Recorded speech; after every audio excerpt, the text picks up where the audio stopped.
Interlock, that is, you interlock the two. Now stretch them right as... Soccer and the... Quiet, please. In exactly 15 seconds, we'll be on the air.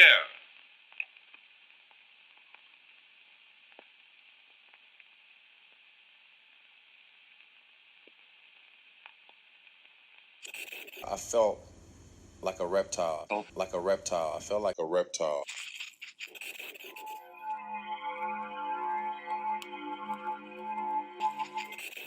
Yeah. My ankle needs to click and it won't. And, you know, when it's in that in-between stage of like clicking and not clicking. I get that with my knee a lot. Oh, my knees sound like artillery when I stand up. Fucking hell. Yeah, all good. Are we rolling? Yeah. Oh, good. Okay. Rolling. There you go. Hello and welcome to Full Reptile Radio episode 3. We did it. We got it this far, man. Yeah. We did it's been 3. Good so far. Hope you've enjoyed the first 2 shows. Been fun to do. Getting in some MMA news and what's going on in the sport. Yeah, man. It's nice. And I think most people have realised, obviously, it's on a different channel. Yeah. It's still massively part of Full Reptile. It's just, obviously, we've got it on the separate one now. So I've had a load of people interacting, or like when I did the trivia with you, people were messaging me to answer it, which was cool. So yeah, thank you for getting involved. Obviously, it's just good to be back and chat shit about what happened last week. Yeah. How's your week been? Yeah, all right, man. Just busy. Really, like, kind of scatty and mental, because January is just great, isn't it? It's a miserable month, ain't it? It is. I think, you know, for the excitement that you've got leading up to Christmas. I don't know if you still get excited for Christmas. I mean, I'm like a big kid. I love Christmas. Great. Yeah. Good time of year. And I think, obviously, we kind of don't stop. And I mean, for working, I'm beyond blessed and lucky and feel so grateful for what I do. But at the same time, I think it's the hardest I've ever worked ever, because it's not a 9 to 5.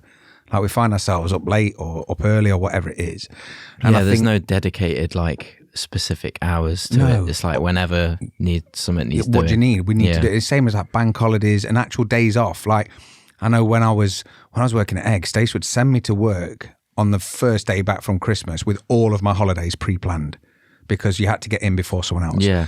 And it was such a headache because it was kind of stressful. You had this anxiety of getting there early enough to get booked in before someone else stole your holidays. And fortunately, because obviously we manage everything ourselves, like those little anchor points in your life of bank holidays and this and that, they kind of don't exist anymore. Like, and most of the time I don't know what day it is. Yeah. It's only when the kids don't need taking to school in the morning. I know we're pretty much at the weekend. So December for me, because Dan's a big family man and obviously he loves spending time with family as well, we all make a point and we shut down a bit for Christmas. Yeah. And I think... Plus there's no UFCs on for like 6 weeks. Exactly, which is gutting. But you get that window of, say, a week where you know you can kind of turn your brain off a little bit. Yeah. And I think because of all the excitement from the whole year leading up to that, it goes past like a Porsche. It's over so quick, and like the lull after all the overindulging and all the like family and everything you get is January. It's like we need to like half Christmas or like 2/3 Christmas and then leave some of the good bit for January, just so that we can, like, we're not just cold turkeying. Do you know what I mean? But it always just feels, because the weather's shit, you have to scrape your window on your car, everything's just a bit shit. Yeah. Do you know what I mean? So, I mean, work-wise, I've got loads of stuff in the pipes. We've got different designs coming. We've got a drop this weekend. Cool stuff, but it's just I'm doing it colder and a bit miserable. Yeah. And that's all. Yeah. The new stuff. There you go. You got a little mo on. Yeah. This is an exclusive. Yeah. One of two items being dropped. Yeah. So we did the Little Mo and Outlaw Army. So Outlaw Army, the back as well. Yeah, check it out. Check out the little dude. He's a proper rascal. I'll put it up on the screen. Yeah, he gets into a lot of trouble, Little Mo does. He's a Molotov cocktail. And he's got a match to go and he smokes his cigarette with style. If you know the lyrics that I've just quoted, which you will do. Oh, I don't. You don't? No. Oh, come on. I got a Molotov cocktail with a match to go. I smoke my cigarette with style. And I can tell you, honey, you can make me money tonight. I'm on a Highway to Hell. Nightrain. Never would have got the that. intro to that. Wake up late, Who is it? honey, What is put it? on your clothes, take a wedding car to the liquor store. Guns N' Roses, man. Oh, okay. Nightrain. I've never really listened to a lot of, obviously, besides the typical. Oh, shit. I've never really got into Roses, Guns N' Roses. That's the first time I got in so much trouble off my mom. I had a cassette deck, like a cassette player. Probably every kid my age had the same one because it was mid-range Awia or Alba or some shit. Silva with like a big one speaker on it, cassette. And my stepmom had bought me Appetite for Destruction for Christmas. And obviously the needle between my dad's side and my mum's side was always pretty rough because obviously they separated. So when I got home and I've got Guns N' Roses and it's explicit lyrics on the thing, my mum was like, at first she was trying to play it off. She's like, yeah, that's fine. No, it's fine. Obviously it's from your dad's side. And I'm like, all right. So Mr. Brownstone is obviously the majority of Guns N' Roses songs are drugs references, right? So Mr. Brownstone is one of the songs and they're talking about, I'm pretty sure they're talking about smack. And it's like heroin, pretty bad, dark shit. But he's singing about him like this old man. And me and my cousin Ben, who's a couple of years younger than me, so I'd have probably been about 12. So Ben was like 10 or 9. I can't remember exactly how old he is.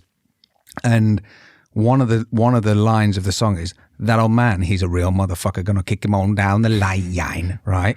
And we rewound that probably 1,000 times. Only in my bedroom just listening, but she came in, turned it off, and like in one swoop managed to turn it off, eject the tape, pull it out, like completely ruined and just fuming. And I was like, what's wrong? She's like, you like that, do you? Like that lyric? And I was like, how long have you been stood there? And yeah, Guns N' Roses was my introduction to swearing's cool in songs. Yeah, swearing's cool generally, but definitely in songs. I do like 80s rock, but it was just never one of the ones that like it wasn't the hair metal. It was a bit more like a bit more Motley Crue. edgy. I like Motley Crue. Yeah, I'm a big pretty fan. Yeah, decent. and the kids like Motley Crue as well, which is nice. Which is kind of weird because like Libby knows all the words to Home Sweet Home and stuff like that, and it's one of them where back in the day it was a real niche. Do you know what I mean? If you were a rocker, you couldn't have been this, and like now it's a lot more open, which is kind of I like. You can it. like everything. Well, not that you couldn't then, but this is it's a bit more diverse in terms of like what music styles people like now. For real, like if I was at People's school, tastes. Yeah, if I was at school and I said, "Oh, have you heard that new Take That song?" Mate, that was literally like me saying, "Does anyone want to come and kick my head in the pens down at dinner time?" Because it would have instantly made a judgment, and like you're out the crew instantly, and you think it's only music. It's because everyone's got Spotify or Apple Music, so you've got access to all different types of music, which is pretty cool because you can be listening to like Spanish guitar music, and then some hardcore hip hop. Mate, I've got honestly, I think my playlist when I look at it, I think it's about 2 weeks long, and it's literally everything. And I kind of like the fact that because I mean you can skip off a dozen times on random just to drop into something, but the amount of times it's just playing in the background, and I kind of don't want it to change. But then it goes from Billy Ocean to I don't know, Guns N' Roses, and Wu-Tang. then back to AC/DC, Wu-Tang, Snoop, and I'm like, crack on. I like that. Yeah, same. But I took the girls to HMV. It was Libby's. She was 11, and she's kind of unique, which is cool. She's got a proper side of crazy to her, and she likes HMV because now it's not necessarily so much about the CDs and DVDs. It's more they import a lot of manga stuff and I haven't been in a HMV in years. No, I don't know what it's like in there now. I wasn't allowed in for a long time because I was shoplifting once, and back in the day in my old career I was I got into robbing with my mate Brooke, and the first thing got into robbing in a big way. Well, it was the 90s, so it was in 92. So yeah, there was cameras and stuff, but it wasn't as extreme as it is now. And obviously we were always faster than the guard, but he lent me a coat. I went to his house and his mum was really conscious. She was like, you need to put a coat on before I drop you in town. And we're like, okay. And we're like 12. So it was the first sort of few times you go into town, you're not just going to Games Workshop to sit and paint figures. Like you're actually going to go for a wander. So she put me this coat on. It was too big for me. And Brooke looked at me and was like, looked like you got plenty of room in that coat. I was like, yeah. He went, open it a minute. And I was like, all right, open my coat. And we was in HMV and there was a 5 CD or 3 CD classic music album. And obviously back in the day, they were quite chunky.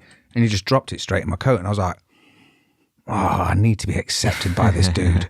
I can't welch out that. So literally, we went out the shop, nothing happened. And that sort of started a career of just petty little bits, being a bit of a scumbag. And obviously not having a lot of money growing up, like people at school go, oh, get me one and I'll pay you for it. So it sort of turned into a bit of a side hustle. But fast forward for like 6 weeks and we walked into HMV and in Derby, it was next to the Ram. It was this massive building. And we walked in and this security guard looked at us, looked at his other security guard and they both started marching towards us. So I was like, oh shit. So from that day, I didn't go back into an HMV until I met Stace.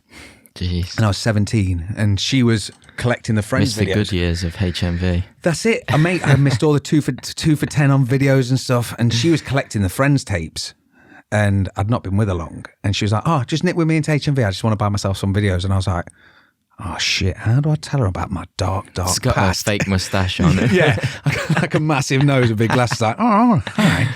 Honestly, man, because the thing is, I've got to admit to my current girlfriend that I'd only been with for a few weeks that like, I know I used to rob from, well, I only ever robbed once from there, but like it really affected me. It was the wrong thing to do. It was pretty bad, but yeah, I didn't really go in for a while. But now they've got, that's what I was doing. I was showing Libs how we used to buy music. And because she's obsessed, she plays Spotify when we drive from school to drop her off. And I was like, look, this is the album that you listen to, but you only 2 tracks off that. And then you need to go over here. And she was like, well, you have to buy them separate. I was like, well, yeah. And then you swap the discs. She's like, looked at me. Like if she was an adult, she'd have been like, oh, fuck that. But you could just see her brain not being able to comprehend that why the top floor is full of CDs that you have to physically move and change and interact with it. And I was like, they've got a lot of cool shit nowadays. Yeah. Do you know what I mean? Yeah. It's just nice going into like a record shop, and I think it's more for the actual cover as well. You're just looking at cool covers. Yeah. And the smell. Yeah. You know the smell of vinyl and the sound is second to none. I love the crackle. Yeah, I went to a couple of nice ones when I was in New York last, in Brooklyn. Dude. Some really cool record shops. They were playing some like obscure like electronic music and it was proper eerie in there. You're like looking through like, whoa. But then you find yourself getting into it and you're like, yeah. I got into, there's a guy, if you've, I don't know if I told you about him before, he's called Juzzy Smith and he's an Australian one-man band and he plays a harmonica, a guitar, shakers. And all strapped to him. Yeah, mate, but honestly, it is probably the best music ever to have on in the background of anything. Yeah. Like at Christmas, I had that on because you've always got someone's like, oh, turn this off or turn it up. Do you know what I mean? It's never like people just get on and listen to it. And obviously you don't want the conversation to be interrupted. But because it's such a cool, like chilled out melody, because it's all really slow. He's Australian and he's a proper cool dude. And like when I had my old dog Harley and I found him on Facebook playing this melody. And it kind of reminds me of my old dog because I was walking with him, listening to this music, really falling into it. And every time I think of it now or listen to it, I've just got this little ugly dog looking at me like, all right, mate. So yeah, it's weird what you find, isn't it? Yeah. Especially what you're into. But let me just, sorry, because I went way off on a mad tangent because you said what we were releasing, and I was like, have I told you about nicking stuff from HMV? All right, yeah. So, yeah, the two yeah. So Little Mo and Outlaw Army got released last year. Dan was due to fight Diego Sanchez, so we went for an old school walkout shirt because you guys have always loved them when we've done them in the past and they've sold out and it's cool. And very similar happened this time. So the Outlaw Army and Little Mo, they got sold and really popular, really cool. We got all the sponsors on the back of the Outlaw Army. Little Mo's kind of vintage 1920s cartoon. Yeah. And obviously coming into January, that's when me and Dan sort of sat down and was like, look, everything's really miserable at the minute, really slow, really quiet around the world. And so we've done a reprint. So we've brought back the Little Mo t-shirt and the Outlaw Army t-shirt. But because it's kind of cold, everyone was asking me at the time for a hoodie. Yeah. Or a sweat. The hoodies are great. Yeah. Really nice. And the sweatshirts. It's weird, isn't it? Some people are all about sweats. Some people are all about hoods. Yeah. I'd say I probably wear. Actually, I've got into fleeces. Quite like wearing a good fleece now, to be honest. Oh, nice. Plus, they're quite insulated as well, and it's fucking freezing at the minute. It is freezing. Yeah. But no, I'd say I probably wear a hoodie more often. Yeah, I'm probably 90% hoodie. If I ever sweat, I don't know what it is, but I feel like I need a collar underneath it, even if it's a polo. Right. I don't like to see like my collar from my shirt above the collar from the sweat. Yeah. And because I'm not tonked out with like a Tito Ortiz neck, I can't get the one down, so it's got to be a hood. Yeah, it's weird, man. But yeah, so they are going to be dropping Sunday, 4:00. They're limited numbers as always. Obviously, as you know, we are a small independent, so we try and make a little run so we know it's going to go, so then we can reinvest that and make something else for you guys. So have a look, see what you think. Even if you don't want to buy it, just let us know what you think, or if you know what you want to see next, just let us know. Yeah, got some cool stuff coming. Yeah, some man. Cool stuff in the pipeline. And did you watch the fights last weekend? I did. I watched them all. Yeah, I watched every single one, and nice. I was so proud of DC. Why? Did you not hear him shout "Stop the fight"? It is full lungs. What, in the Glover Jamahal fight? No, it was the Andrade fight. Oh, right. I've only seen highlights of that. I don't know if the mate. Yeah, it was just, and you know the phrase, "She's good, too good for her own good. She's too tough for her own good." You're like, yeah, okay, well, maybe that needs to be. She that took needs a to be addressed. beating. She did, to be honest. Like, yeah, Andrade looked really good. Like she just like packed so much more power. So I think Lauren, like they said in commentary, Lauren's toughness just probably got the better of her. Maybe, you know what I mean? And I think. I mean, if you're ever in that situation, if you were in that situation, you kind of think, don't take me out of it. I don't want to come out of it. Yeah, no. But sometimes other people need to make that tough decision for you, because as much as you're living and you're experiencing that 15 minutes there and then, what's it doing at the end of your, at the end of your career? Because like, look at Chuck. Chuck was known for being so good at his defensive wrestling and obviously counter-striking and all that. But once his chin had gone, and it got knocked into next week, there was like probably the last 3 or 4 could have been avoided. Do you know what I mean? And I know you want to be in that world, you want to be remembered, but Jesus, man, it's just so scary, because I use Chuck quite often as an example because it's easy to relate to, because you can see him as this just superstar on top of the world, and then all of a sudden it's gone.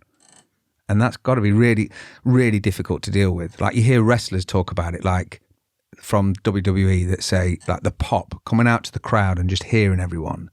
That's the drug. Yeah. Not necessarily the fight or anything. It's just knowing that they are there performing for you. Man. Yeah, you are performing. Same as Glover a little bit in the main event. Yeah, like that could have been stopped, couldn't it? Yeah, that could have been stopped. But super tough. Like Jamahal fought really good, I thought. Yeah, I mean, Glover looked like it was like a perfect time for him to retire. Yeah, and I mean, even if he'd have won, it's an absolute horrible road ahead. I kind of wish he'd have won though, and then retired. That would have been. Oh, it'd have been beautiful for him. Way cooler. But I mean, his takedown. Like, when you think that Craig took Jamahal and nearly took his arm home with him and beat him, and Glover's wrestling and jiu-jitsu is fucking incredible. It just shows that Jamahal, how he's changed in the last couple of fights. I mean, I don't know. Do you see him retaining it for long, Jamahal? I think it's a very even division. That's like, everyone's kind of on the same level. Even like the top, say like the top 5, they're all kind of similar. There's no one really like standouts. I mean, Yuri, obviously, when he was well, Yuri had that kind of John Jones kind of feeling, like something special. I'm not saying Jamal's not special. Bit of something different in the division, bit of an anomaly in a way. Yeah. Just how he fights, but I wouldn't say, because they were talking about like Anthony Smith might be the next title shot. Really? Yeah. And okay. You got Ankalaev, Smith, Yan. Because Jamahal was meant to fight Smith. Yeah. In March, I think, before he got the title shot. And obviously Johnny Walker, like Paul Craig's got a win over Jamahal Hill and Ankalaev. Yeah. So the thing is, it's not that I've got It's any just rankings, though, isn't it? That's it. At the minute. I'm not got anything against Jamahal because I really like him as a guy, and especially watching the embedded and watching him afterwards and how he's taking it and what it means to him. It's just amazing to see. But when you had a John Jones or an Anderson Silva, the question was always like, who the fuck can beat this guy? Whereas now we seem to be on much more of a level playing field that the majority of the top 5 could fight 10 times and they could all win half of their matches. Yeah, I think that kind of goes throughout the UFC at the minute because a lot of people, especially last year, lost their, like Izzy lost his title, Usman lost his title. Ngannou's bounced. Yeah. Moreno, Figueiredo decided. In terms of like champions, like, and at the minute in featherweight, like Volk against Islam, you've got the lightweight and the featherweight champions fighting. So it's kind of like every division's like a little bit up in the air at the minute. There's no like solid. Well, I mean, obviously Volk and is at featherweight, that's why he's moving up. But yeah, I kind of like the mystery. Yeah, man. Within it. Yeah, and I think it was like even with Anderson, a lot of the times I'd be thinking I was not that I had anything against him because I loved watching him fight, and he was just an amazing, incredible sort of phenom that landed. But I was always like, who can beat this guy? And I was more interested to see how he'd get beat. And I mean, when Weidman beat him, it was the most random, like hardly even caught him throwing a hand out, and it was such a weird. He felt cold. Do you know what I mean? Like. It's like when you go, oh, where were you when Princess Diana died? Like I remember exactly where I was when Anderson Silva lost the belt. Yeah, and it's kind of weird because it's not important, but it's just nowadays it's so much faster moving. Yeah, it was like that a bit with Izzy. I thought, because that was a bit. Well, it wasn't a shock because Alex Pereira had beat him twice before, but I think, I'll remember where I was when I watched that. To be honest. I was watching on my phone though. Oh man, that's the worst. It was like 4 a.m. Yeah, I expected Izzy to win, and I think it's just I got used to being because even though he'd been beat twice before, it wasn't in MMA. Do you know what I mean? And there's the potential to take him down and stuff. But yeah, I think what I've always enjoyed but what's always been fascinating, should I say, when a champion gets beat, is how they come back. Because if you take someone like GSP for example. GSP got beat because he overlooked Matt Serra. And when he came back, it's like he was beating him for his fucking dinner money. Do you know what I mean? He went all out. And then from that point, it was like, I'm never feeling like that forever again. Yeah. And he got fully dedicated. But then when you look at someone, there was Miguel Torres in the WEC at the same time that Uriah Faber was the champ. And the pair of them, Faber was like 17 fights unbeaten. Miguel Torres was something like 14. So they were both insane. No one can beat these guys. And Miguel got stopped by Brian Bowles. And Brian Bowles was such a ordinary looking dude. Looked like he cleaned up trolleys around Asda's car park and like parked him back up. You know what I mean? Proper strange. And not strange dude, but like just looks so normal. Yeah. No real tattoos or anything. Just doesn't look like a fighter. Didn't look like a fighter in the slightest. And he caught Miguel perfect. And then you think, all right, we'll see what happens. And he never bounced back. Do you know what I mean? And it's happened a lot of times with champs, but that always stuck with me because of how dominant he was. That then after one, that changed everything. Do you know what I mean? Yeah, it's back to the light heavyweight division. Like I don't know who's going to be next for Jamahal. But then talking about like Izzy and Alex Pereira's called out Jamahal in the past day or so.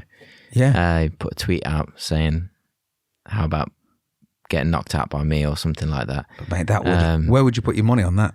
What, Pereira going up to light heavyweight? See, that would be cool. I think Pereira, judging by Jamal's and Glover's fight, I think Pereira would beat Jamahal. Yeah. I think out of like just technically a better striker and probably packs more of a punch, I think, especially at light heavyweight, because you got to think at the minute he's cutting to middleweight. Yeah.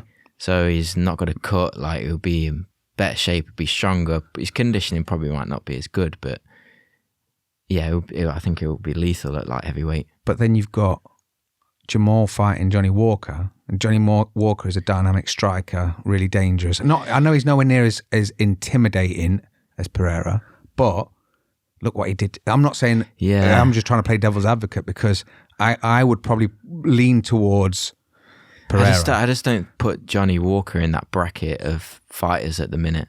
I think maybe if he how many more wins does he need to be top 5 for you?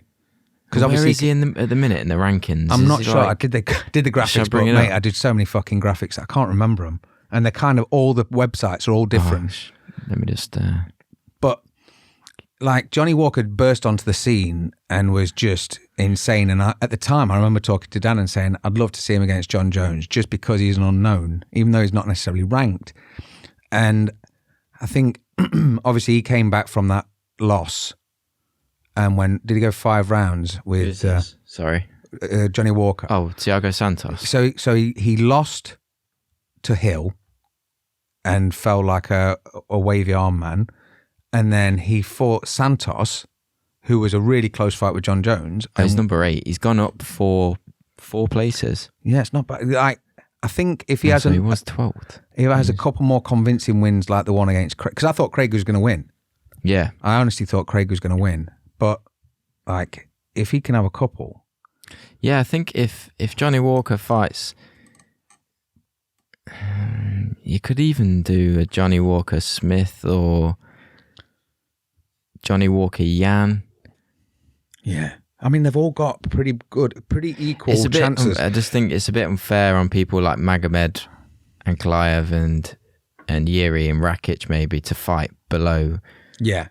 But I think maybe Glover obviously... he's retired. Definitely not Glover. Yeah. So top 4 plus the champ would probably not fight lower. Obviously, the champ's going to fight lower, but they're not. It's going to be a close within that 4. Yeah. I think the most interesting fight for me is Hill versus Pereira. Like Pereira going up to light heavyweight, and that'd be great if he could be a champ. But the thing is with Pereira at the minute is whether he gets the... Well, there's talks that he's either going to get the Izzy rematch or Whittaker. Oh, really? Yeah. The thing is, that poses an interesting thing because Whittaker is a tactician. I'm not saying Izzy isn't. Izzy I think Whittaker would have a good chance against Pereira if he can avoid the power. Yeah. Yeah. I don't know. Well, it's one of them where I think at the minute. Whittaker's probably got a better chance against Pereira than Izzy because Izzy seems to be his kryptonite. And a lot of fighters seem to come across it where they struggle. Do you know what I mean? There's a certain person like Moreno and Figueiredo. I think Moreno had and I know Deiveson's got some wins against him, but I mean the last one, which was a decision, I thought that Moreno won. I'm not saying I'm right, but I thought he won, and I just don't think he was intimidated, and I think that sometimes can be that kryptonite that you need, that you've got that self-belief. Yeah. Because when you saw Figueiredo at the weigh-in, he was far too emotional, man, and it's one of them where kill him with kindness. Like it almost works in reverse because then he's in his own head and he's like trying to make a point with this banana and fucking really chomp at him, and you think, dude, you be you, man. Yeah, I think, well, Figueiredo said at the end of his fight that he's going to move up to bantamweight now. So that's interesting because that throws him into a pretty strong division. How would you see him do against Aljamain? Oh man, I'm not sure. Hey, there you go. I don't really know. That's what makes it the perfect matchup. Because if you said Aljo's going to starch him or take him down, I think like Aljo, like in terms of, because Figueiredo obviously packs a lot of power, even at flyweight. So going up to bantamweight, I think he'd still be a pretty good power puncher. But I don't know, I could see someone like, because Figueiredo's only 5'5". Yeah. Like you got someone like Marlon Vera marching you down. Yeah. I don't know, man. I don't know about Figueiredo, especially at the minute in bantamweight. Yeah, it's hard to say. Because like you imagine someone like O'Malley against Figueiredo. It would look like his big brother taking him to school. Yeah, do you know what I mean? He is small. Like I mean, obviously, I know he cuts a lot because he's quite heavily muscled, but in height, he's not very big. And bantamweight is, they are stretched out, aren't they? Because he's compact. Like when you look at Moreno and even Volk, they're all kind of quite compact. Whereas when you've got people like O'Malley and Vera, they're long dudes. Even Corey. They're long, man. Yeah. And it's awkward to deal like with. 5'10", must be, something like that. I mean, what am I? I think I'm about 5'9", 5'10". Yeah, I think he'd still be very competitive because he's still a great fighter. He's obviously champion at flyweight, but it'd be interesting to see him being matched up with anyone in the top 5 at bantamweight. What's happening here? It's pound for pound. Oh, pound for. I'm about to say no worries, fine. Yeah, Volk is currently pound for pound. I was thinking, is the and the featherweight. Did you see on the UFC.com the other day? All the graphics were wrong. No, yeah. It was like Amanda Nunez, and it was a picture of, I don't know, flipping. Yeah, I've Chris seen Levin. a few spelling mistakes on the UFC website. Oh, the spelling mistakes when they first did the fight kit. You know, when Reebok came in, dude, some of the spelling mistakes on this there. rankings is all right. Yes, yeah, the rankings works. Yeah, wow. Apart from featherweight. Yeah, ignore featherweight. Yeah, but yeah, there's some good fights this weekend, and there is no fights this weekend. Are you going to watch Die Hard? Nah. You're not, are you? Nah. Dude, you need to. What have you been watching lately? What have you been watching recently? Anything good? Actually, yeah, we've been watching a few new series, actually. Okay. Well, I've been recommended Severance, is it? I've not seen that. Oh, is that the one with Adam Scott? And he works for a tech company. Step Brothers? Yeah. Yeah, and he works for, yeah. I've not started watching it yet, but I've been recommended it by a few people. People told me about if that. people know that it's good, don't spoil it. Yeah. He was asleep all along. He dies at the end. Yeah. But we've been going to watch that, and then Happy Valley. Dude, have you not watched the first 2? No, we actually watched the first 2 seasons. Yeah, it's good. In the past, That's only got 2 weeks left. days. I've not started it yet because it's still got 2 episodes left to go, and I hate being drip fed. And I know that even if I've got 6 have you not or started 7, the new series yet? Yeah, no. It's really good. Yeah, obviously the first 2 seasons really good. Mate, I loved it, and the problem was, I know that I can binge the first 2 in like a few days, or a week. Whereas I know that if I've got to wait, I just hate waiting. It's a very, very British show, obviously. If you've not seen it, it's set in, where is it? Yorkshire, is it? Yeah, it's Sarah Lancaster. Yeah, and she was from Corrie. Yeah, she was good. Her and her sister, outstanding. Yeah. So that's definitely one to watch. I mean, you've not even tried Yellowstone yet, have you? No, it's on Paramount. Outstanding, best thing ever. Best thing ever. Is it the Kevin Costner one? Yeah, man. Yeah, and mate. Literally, someone gets fucked up or murdered like every episode. At least one, maybe two. One of his sons. His body count, like it's like watching Total Recall with Arnie. It's just flying. Doesn't stop going. It's so good. But yeah, I'll check that out. Yeah, have a look. Yeah, so you've recommended it a few times. I might check it out. That and Hunters. If you've ever watched on Amazon, it's Al Pacino, and it's set in like the 70s. And Al Pacino is a Holocaust survivor. Okay. And basically, they go hunting Nazis. And he gets paired up with someone that he knows as grandson. That basically he lets him know there are still Nazis in the world, and he's like bullshit. And they go looking into it, and it's a whole big thing about. And season 1 was brilliant, and then they've just finished. So they've released all of season 2 in one go. So I've just finished that, and it's definitely worth a watch, man. It's an interesting take. Yeah, the thing is now there's so many series to watch on Netflix. Yeah, like I find myself just flicking, and you don't really know what's good and what's not unless you like Rotten Tomatoes everything. So it's just hard to like select something. But there's been some really good ones on Netflix recently, but then they don't carry them on. No, like that 1899. Did you watch that? Yeah, like the shit. Oh no, I never watched that one, but they can. Okay, yeah, they're not they're not making any more. It's fucking devil. So I'd wasted. Well, I didn't waste it because it was good, but you just want to see it's always gutting when conclusion. When they pull the rug and you're like, especially when you got it, when you were getting into it, and you're like, this is fucking brilliant, and then all of a sudden like, no, we think it's shit, and you're like, well, maybe you're shit. I hate that, man. It's not too bad with some seasons, because some seasons or some series kind of they'll end on where everything's kind of concluded. It could end, it could carry on. When it's like that, it's fine, like a one-off. But when it has intentions, or it it continues, We watched a series with. it's annoying.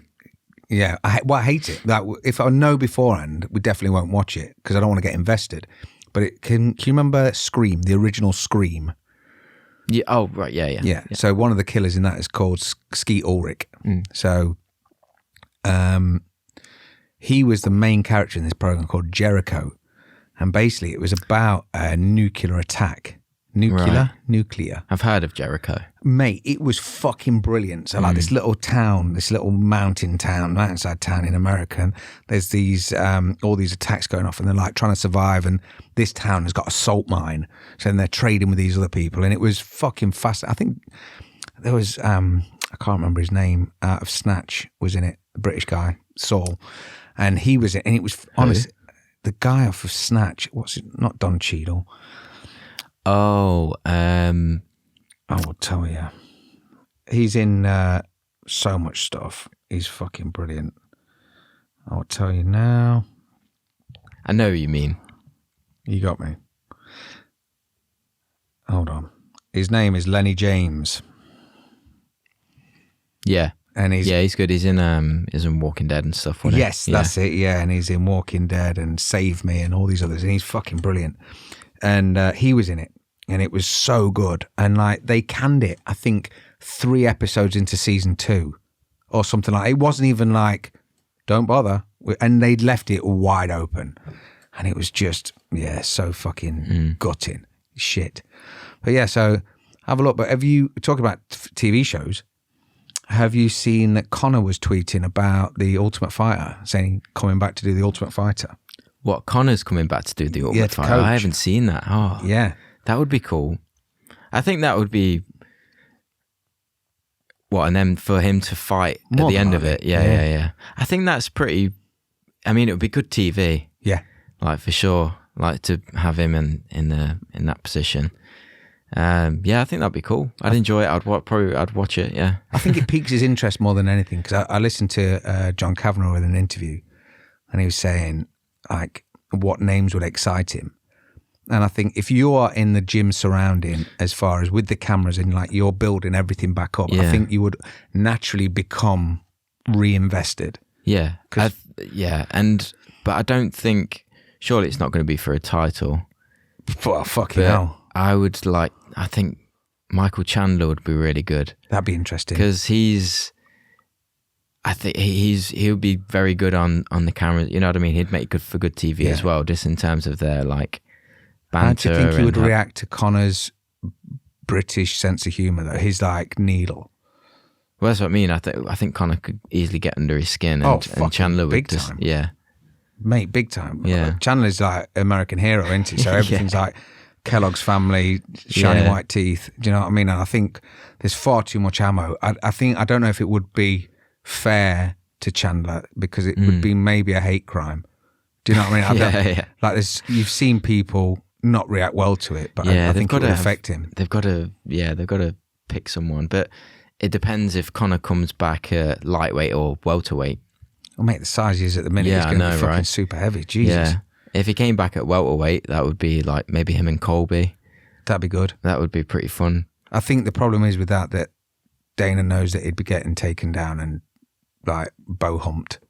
What? So you think they'd do it in favour of McGregor? They've got to, because he's such a high ticket item for the UFC. Because even Jose came out and I saw an interview with him and they were saying, "Are you mad about Conor? Do you not like him and all this?" And he's like, "Why would I hate him? He paid me the most I've ever earned in my life." Yeah, I saw that. Yeah, and it's true. It's the red panties. It's a true thing because and what we've seen from Conor is that the spike hasn't sort of dropped back down again yet. Because even though like on his way up, he was predicting knockouts and telling you when he was going to do it, and he was facilitating what he was saying.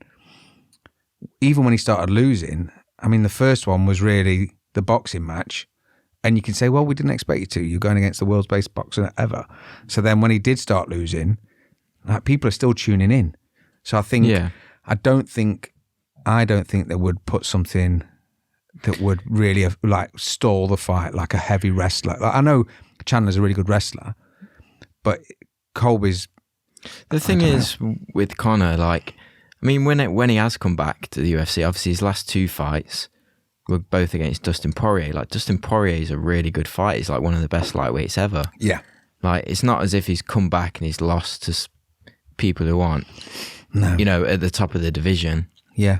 And like when he came back against Cowboy, like he demolished him in 40 seconds. Yeah, Cowboy was checked out. I still think I still think he'd be really competitive in whatever division he goes back in, but he'll always be fighting the top guys. So, he's got to be on point when he comes back if he's going to win. I think it'd be interesting to see if you followed him, like, because he's not fought in such a long time. He had that horrific injury. Then he's ballooned up to this absolute muscle shark looking. Can you remember the cartoon Muscle Sharks? Yeah. Like biker, he looks like one of the biker mice from Mars, like fully just muscles on muscles. But like to drop down to whatever, I mean, he's probably 200 or something at the minute, and to drop down to like 150, 160, whatever weight he's going to drop into, how that's going to affect him, because we know his cardio has never been his shining feature. I think I can see him coming back at welterweight, I'll be honest.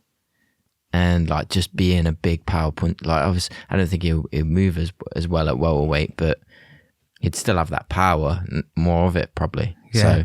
So I always enjoyed a McGregor card just because there was a lot of hype. He did a good job of selling. Featherweight McGregor's the best. It's like the UFC game. He's the best McGregor. Yeah, but it'd be cool if that's going to happen. Yeah, the Ultimate Fighter. I think that'd be really cool. An exciting way to get him back into it, so that he's just the full soul focus. There's a long build up as well. Yeah, it's like I mean, besides the fight being announced, if he wasn't doing it, but just that gives him time to kind of reintroduce himself into the UFC. He's got time to get underneath someone's skin, hasn't he? Yeah.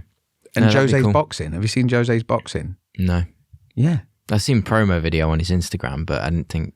Is that for a fight? Shuto, I think it's for. Okay. Yeah, which is kind of interesting. I thought he was going to be happily retired, and I was kind of pleased for him about that. Well, it's funny you come on to boxing. Oh God, you're not going to quiz me on boxing, are you? Well, no, I went to a pub quiz last night. Oh, go on. And there was actually a fair amount of fighting questions. Oh, really? Enough. Yeah, I think the quiz master must have liked Tyson Fury. Okay. But one of the questions was, how many wins has Tyson Fury got? Yeah. Record wins. Do you know what it is? I do. But that's only because you you were talking to someone else about it, and I heard you say earlier. So is it 33? Yeah, it's 33. Yeah. Did I tell you earlier? Yeah, I don't want to look like I'm flexing too much because my boxing knowledge is pretty poor. But at the same time, I didn't want to say and get it wrong because I knew. I'd been working on, if you've not checked it out, there's a video on the Full Reptile channel where Dan breaks down Francis Ngannou's potential opponents. Okay. Boxing and MMA. So, check that out. Who will Francis Ngannou fight next? Nice. And I'd been working on that video all day and this question came up. So I was like, yes. Dude, that's perfect. Sat in the pub quiz like, sit back, boys, I got this one. Yeah, my only contribution. Yeah, mate, that's always... I normally... Whenever we do pub quiz and stuff like that, it's normally like a logo that's been blanked out. Do you know what I mean? It's just the colours of something, and I'll go, "That's Dan on," and they're like, "What?" I go, "Yeah, I don't know why I know, but like that's GlaxoSmithKline from like the ointments you get from chemists. It's like GSK. Fuck knows why I know, but I just see the shape and I'm like, yeah, that's this, and I embarrass my wife. Yeah, the guy, the quiz master who gave out the quiz, the picture section he forgot that was on there, and he didn't have a picture section, so that was crossed out to start. Oh shit! But it was a good quiz. It was at the Globe in Leicester. If anyone's ever interested, yeah, nice. It's the oldest pub in Leicester. Oh really? Yeah. How old's that? Do you know? No. I know that Tyson Fury has 33 career wins. The Globe. I don't know how old the Globe is, but yeah, good quiz. But it inspired me to... You got some questions? Start a boxing quiz. Oh, shit, dude. For you this week. Boxing's bad for me.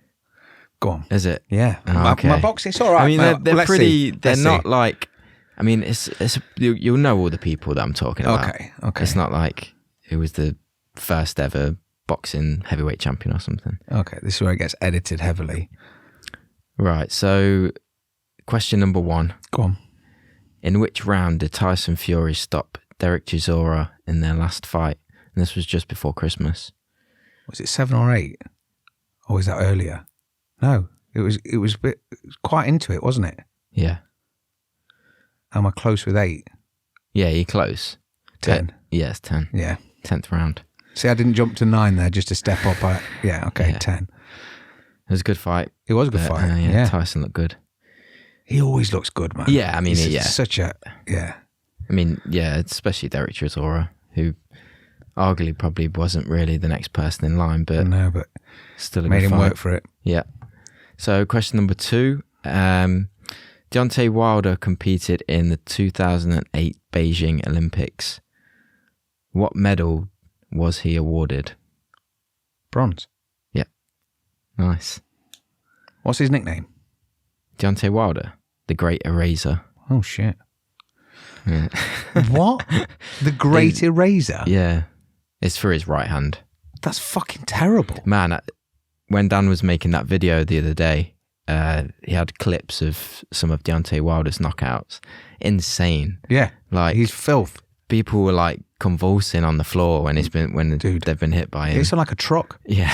And that's what makes Tyson such a, how the fuck is he surviving? And especially the silhouette of Tyson.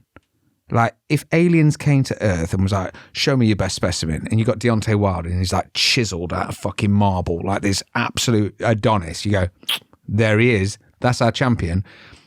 But he's not. It's like Tyson Fury that looks like he runs a chip shop. Yeah. Do you know what I mean? Yeah. It's such an impressive. Yeah, it's such an crazy. impressive The dude. way Dan broke him down on that fight, like, it's just his intelligence, and like he knows where to land punches at.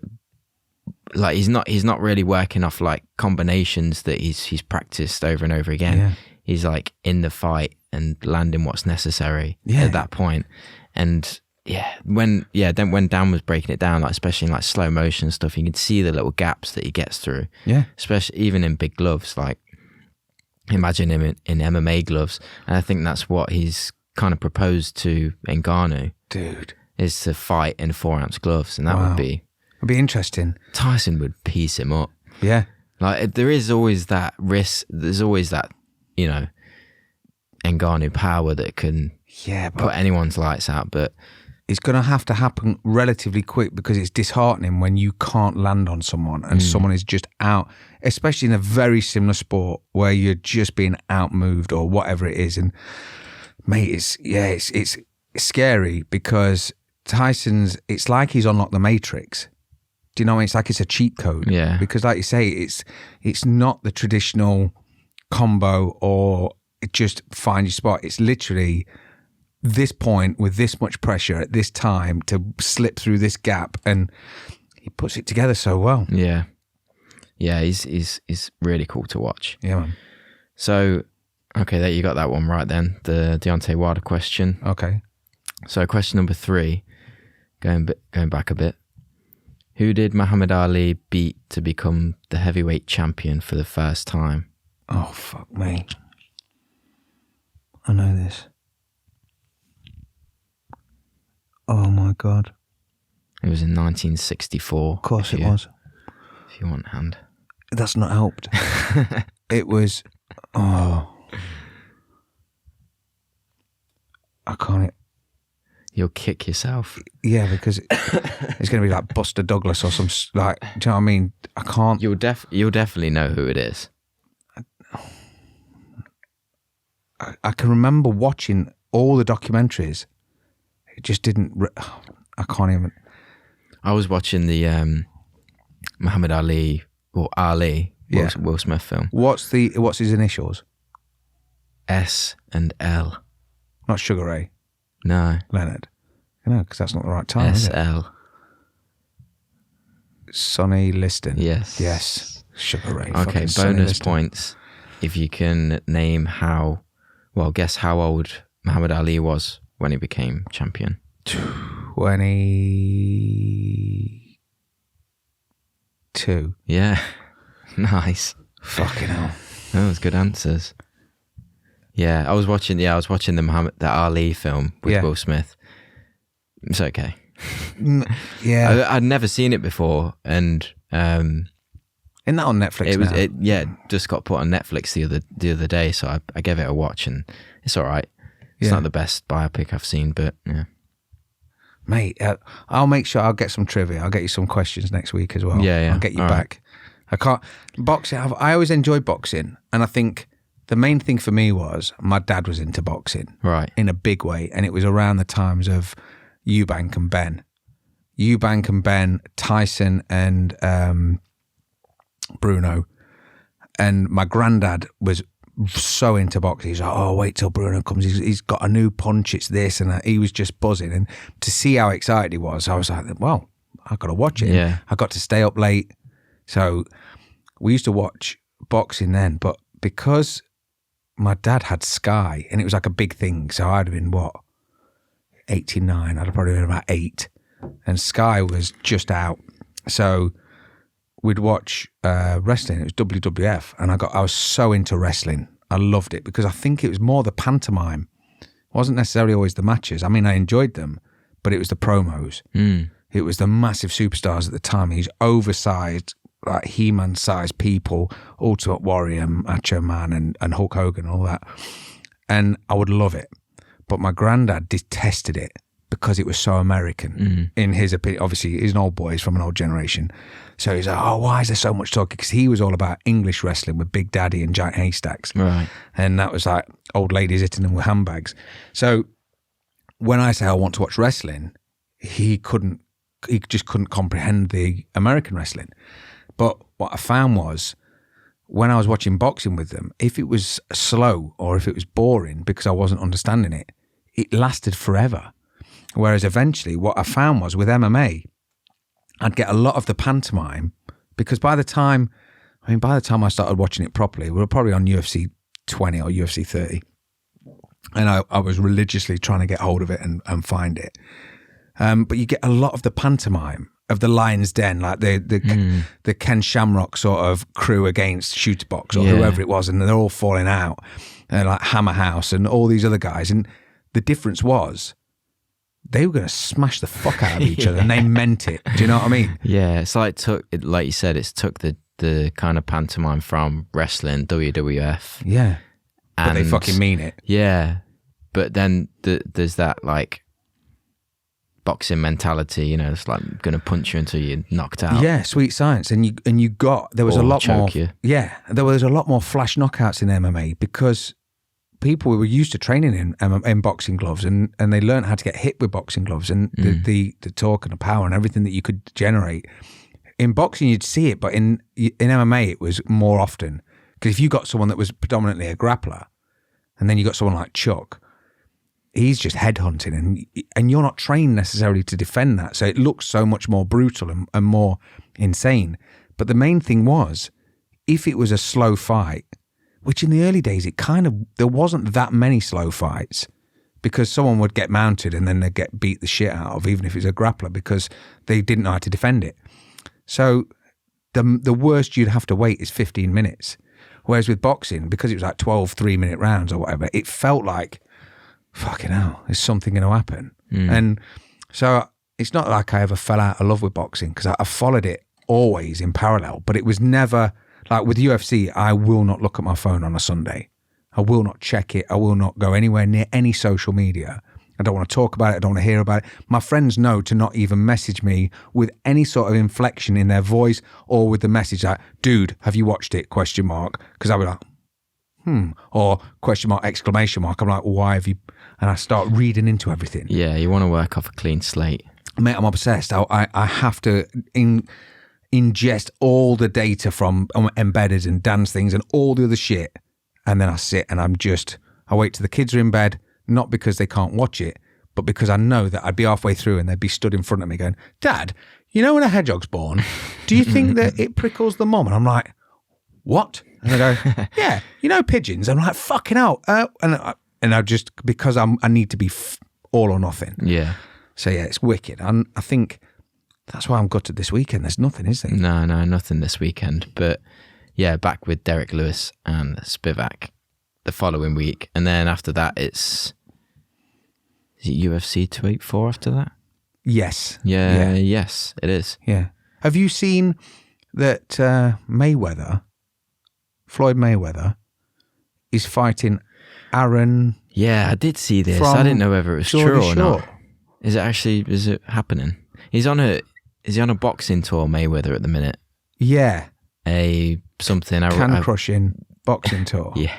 Such a weird matchup, and fair. I get it. Like, you know, if it's making you money and stuff. Oh, 100. Apparently that Aaron guy's a really nice dude. I think I know a few people that have met him and said he's super humble, because obviously he was on Geordie Shore. So he was on Geordie Shore, which is just a reality TV show. If you've not seen it, I'm sure you will have seen it.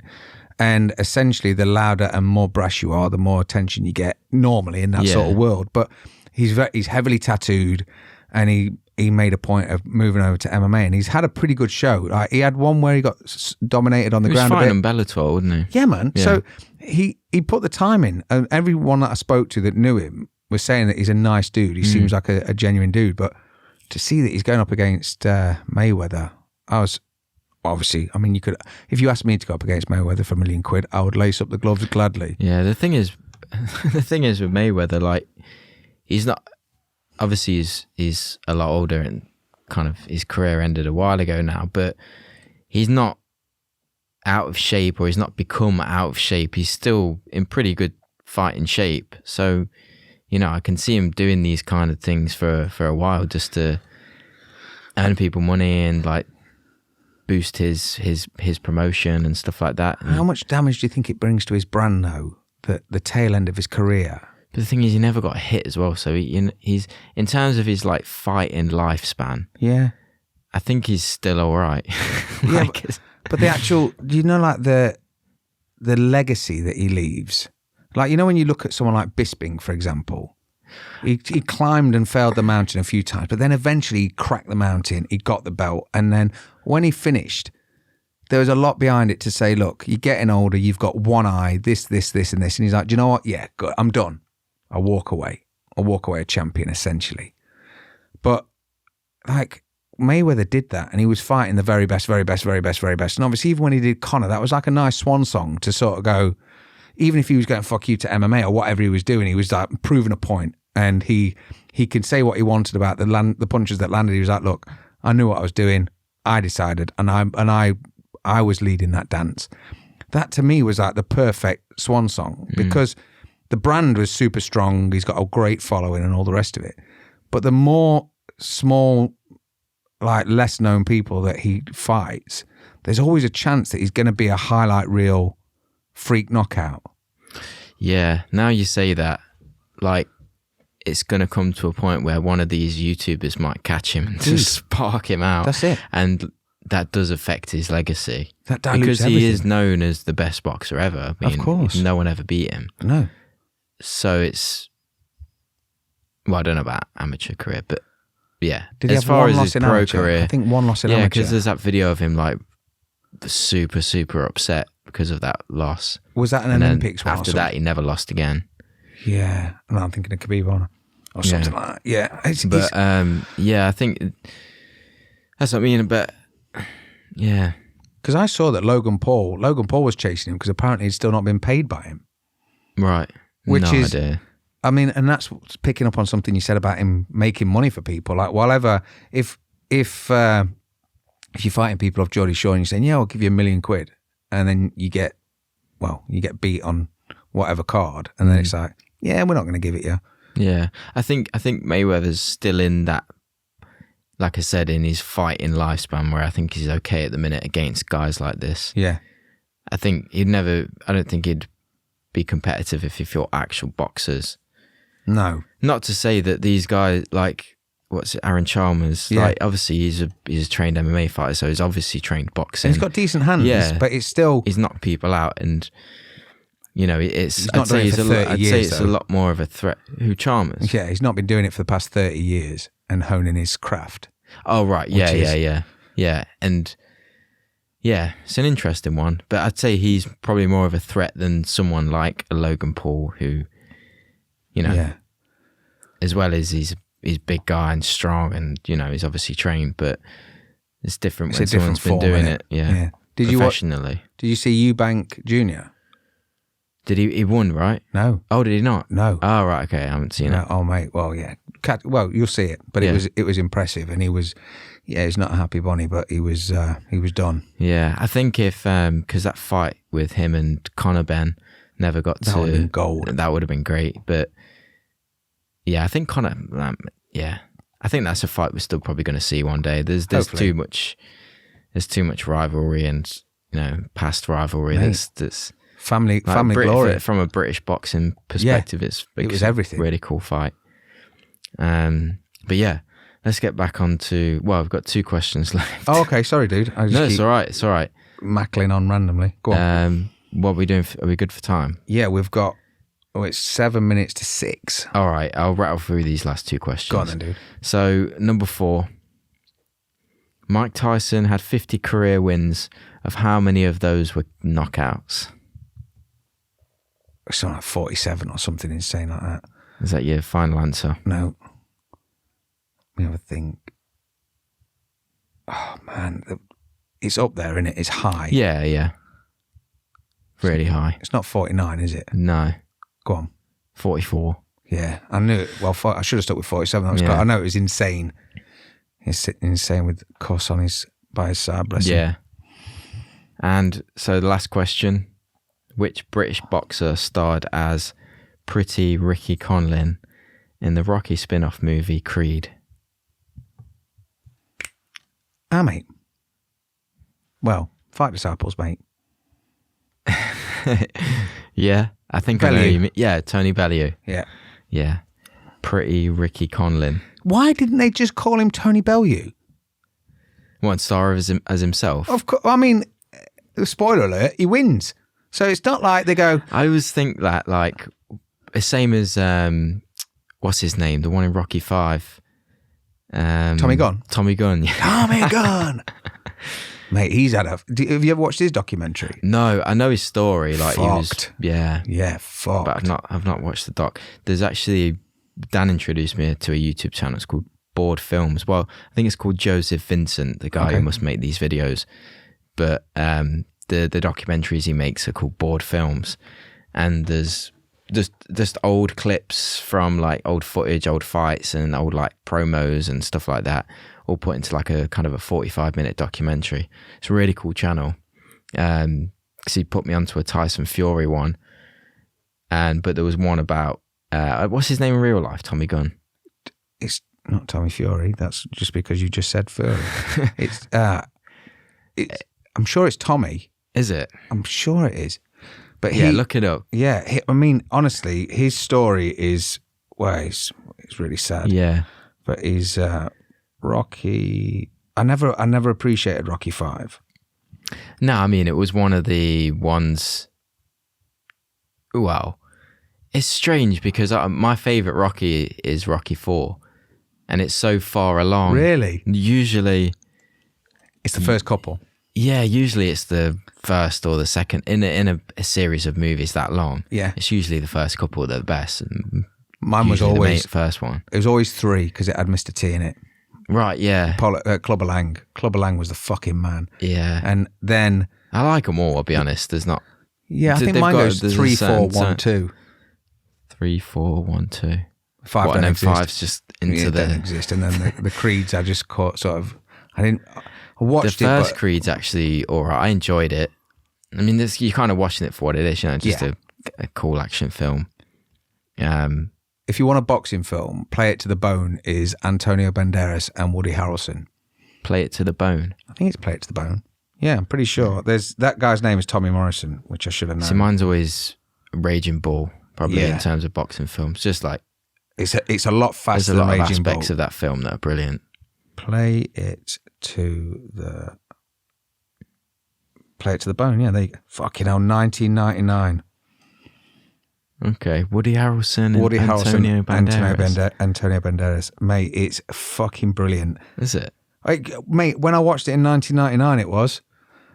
And I can't really It's give aged too well. much away, but it's I've not watched it for a long time. But as far as like old boxing movies go, Yeah, if anyone's got any cool boxing movies that we may or may not have seen, then put them in the comments. Or even MMA ones. Like, have you ever watched Cradle to the Grave? No. Oh man, it's like. Is that on Netflix at the moment? I don't know, but it's like someone did a load of coke and was like, do you know what we need? We need Jet Li and DMX and some quad bikes and MMA fighters. And they were like, what? And he's like, have you had a fucking fever dream? He's like, no.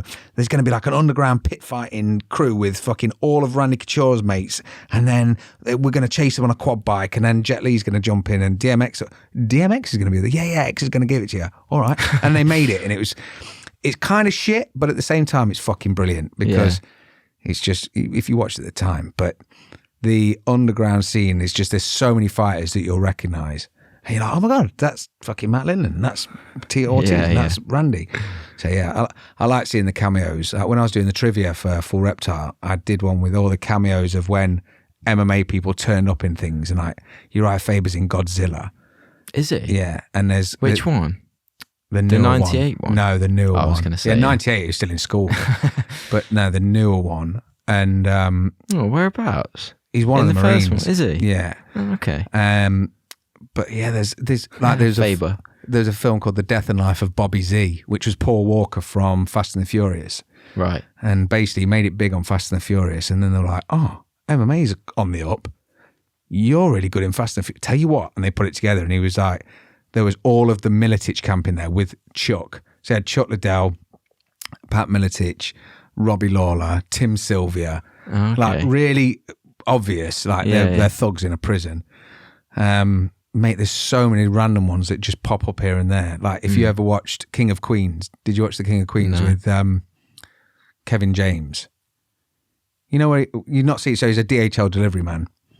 And King of Queens? Yeah, the King of Queens. The series? Yeah. Yeah. Yeah. So you know Kevin James, the big Adam Sandler's best mate. Yeah. I know. Sorry, yeah, I have seen that. Yeah. So it's got Ben Stiller's dad. Right. Yeah. Jerry Stiller is the dad. Leah Remy. There you go. So that pissed up. And one of the times then they're in there downstairs in the restaurant thing, cafe, whatever, and Dan Henderson turns up with Rampage and like a load, and I think Randy's there again, and he's like daydreaming about fighting these guys because he is a massive MMA fan. Oh, is he? All of the original MMA UFCs from say 40 onwards, you'd just pan the crowd, and you got David Spade, Kevin James, Marge something from CSI, the blonde woman from CSI. What's her name from Natural Born Killers? I can't remember her name. I can't remember her name. No, but they're always in the audience, and so the little cameos. Just got Jared Leto now. No, it's not Jared Leto. No, I'm just saying. If you pan around in a UFC event now, it's just Jared Leto. Yeah, her name is Juliette Lewis. That's it. So yeah, it was sponsored by IMDb as well this week. But yeah, I kind of like it when you pick up and you see these little ones crop up. Like when Randy popped up in Expendables, one of my most proud moments of stage was it panned across the bad guys in Expendables 1, and there's the Nogueira brothers stood there, no speaking part, just in a beret, and she went, "Was that Big Nog and Little Nog?" And I was like, that's my wife, people. So this is well proud of her. So all good. Solid, man. I'd just looking at the time, we might have to give this a wrap in a minute. Yeah, no worries, dude. No worries. Well, it's giving you an hour's. I will throw the last question out there though. Oh, go on. Should we just leave this one for the viewers to answer in the comments? Oh, you could have said that on one of the ones I couldn't fucking get. Yeah. Go on. Where is it? I can't find it now. Oh yeah. Has Tyson Fury has he got an Olympic medal? True or false? Oh, and no Google. Yeah. No. I just forget people have freaking Google it probably. Yeah. But it's out there, and if you don't want to cheat, you can guess. And yeah, don't look at the other comments. Just answer yourself. Yeah. And let us know what series you're watching and what toys you're playing with. Yeah.